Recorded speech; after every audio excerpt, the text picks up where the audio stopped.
Now, live and in studio on your hometown station, AM 1220 KHTS, your real estate and financial experts, making sure you win in every market. Your financial partners, Don and Gino.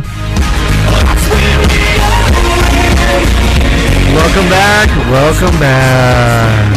That's right, to our spooky show on the Don and Gino Real Estate and Finance Show, right here on KHTS 1220 AM. Your neighborhood scary stories shop. That's right. Every week you're here with us from 12 p.m. to 2 p.m. And today we brought in some experts to share with you some things you need to learn from, some scary stories of advice given but not taken.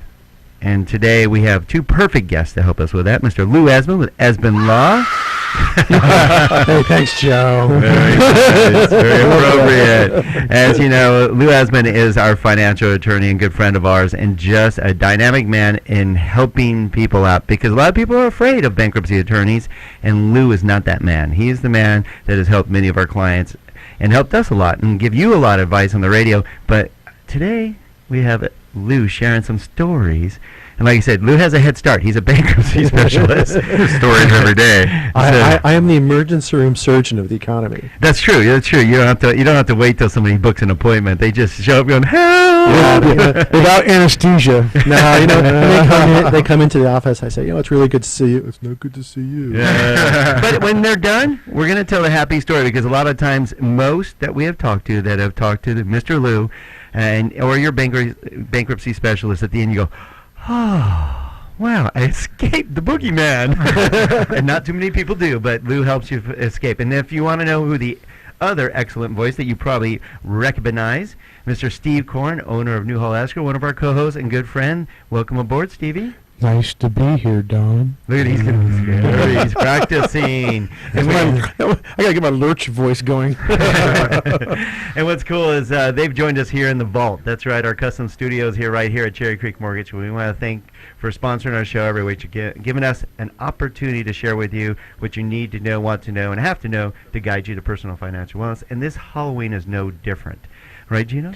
Absolutely. Just thought we'd bring you in on this. No. It's good. I'm listening to everybody. I'm having a good time. So I know you're having a good time out there. In fact, I'm ready to hear some of these stories, Don. We've been waiting for a few minutes here. Let's get to it. All right. Let's start off with Mr. Lou Esmond, because I can't wait to hear your stories, because a lot of them I know, but I want to hear your bankruptcy story. Well, let's try to figure out a couple. So if we could, that'd be awesome. A story. Joe, where are you? That maybe didn't work out so good. Client comes in to see me. I talk to them about what they need to do. They go away, right? And they go away and they get the house listed. This was a couple years ago. Get the house listed in a short sale. All those short sales are going on, and they're being told, yeah, it's going to close. It's going to close. It's going to close. They're all excited. It's going to close. They won't have the liability because of the way the law is set up, and it doesn't close. Uh-oh. And it forecloses. Now we need the scary music. And it forecloses. And now all of a sudden the second is coming after them. Basically got foreclosed out. So they come back to see me. They go, hey, Lou, we didn't do it before the sale, but we need to do it now. I go, hey, it's too late. What do you mean it's too late? Well, it's too late because they made good money. They made good money, and there's something called the means test, and it's Halloween, so okay. What does that mean? Well, it's not a test that's mean spirited. Yeah. Look at Lou sticking with the theme. Very nice. That's Lou Esmond. I like it. But the problem with the means test is if you make too much money, and these people made too much money, you can't file a Chapter 7. So how would that have been different if they did it when they held their home? Well, if they had come to me and we actually filed before the foreclosure sale took place, then they would have had all those secured debt payments, and I could have reduced their annualized monthly income so that they would have passed the means test and they would have been on their way. I mean, they would have gotten out of the second, and they would have gotten out of all their credit card debt, everything else they had, they would have gone on their way. And who knows, maybe the bank would have been even more willing to do the short sale if they already had no personal liability to it. Well, and the bankruptcy would have stopped the foreclosure sale. So even though their bankruptcy was filed, after the bankruptcy was filed, the short sale could have still gone through. or another short sale could have been teed up. So in that case, that's a scary story where people should have taken the advice given, and they would have been able to get out of all of their debt. Now they have a foreclosure, which is no good on their credit. Right. The bankruptcy would have at least wiped out all the debt and put a bright line in their credit report, right? But now they don't have that, and I think they're renting somewhere, and who knows what's going to happen. But that's not a good story. That's a scary story for sure, guys. Yeah, that's not a good story. But there are lots of scary stories where people come to me and they were all upset, and they're going to be losing everything, and they stick with the program, and sure enough, we're able to escape the bank zombies. Bank zombies. Everybody's afraid of zombies these days. Especially bank zombies. No doubt about it. No doubt about it. And get them to a place that's a good place. In fact, what's really cool is our bank zombie there sitting in the corner, Don. Yeah, looking over my shoulder. Yeah, that's a good point. And I'll tell you something. Over the years, Steve and I have worked together over the years, and we've had quite a few deals where there's a different escrow involved, and it was not a good scene. I'm working as bankruptcy counsel. There's a different escrow involved, and Steve and I done a lot of deals, and maybe he doesn't remember all of them, but there were a couple where I bounced the escrow out of the case, and I brought Steve in. We closed the deal. We closed the deal. Yeah, we took some work, and if it wasn't for our mutual experiences together, collaborating, coming up with a solution that solved the problems, it wouldn't have happened. Yeah. Well, that's a good point. And if you just tuned in, you tuned into the Don and Gino Real Estate and Finance Show. We're here with Lou Esmond with Esmond Law and Mr. Steve Korn, owner of New Hole Escrow, telling you scary stories of things that have happened or not happened to people's lives because they didn't take proper advice. And that's what this is all about. If you don't have the right people, the right experts, we're talking true experts, people that have been in their field a long time and know their job and are accountable to you right here in Santa Clarita, then it could become a horror story because you aren't getting the proper advice. They're giving you advice. See, advice isn't always good. Yeah, but you can be told to jump off the side of the cliff. That's advice. That's not good advice. That's a good point. And some of the people, I think, a lot of you, I've gotten bad advice, without a doubt.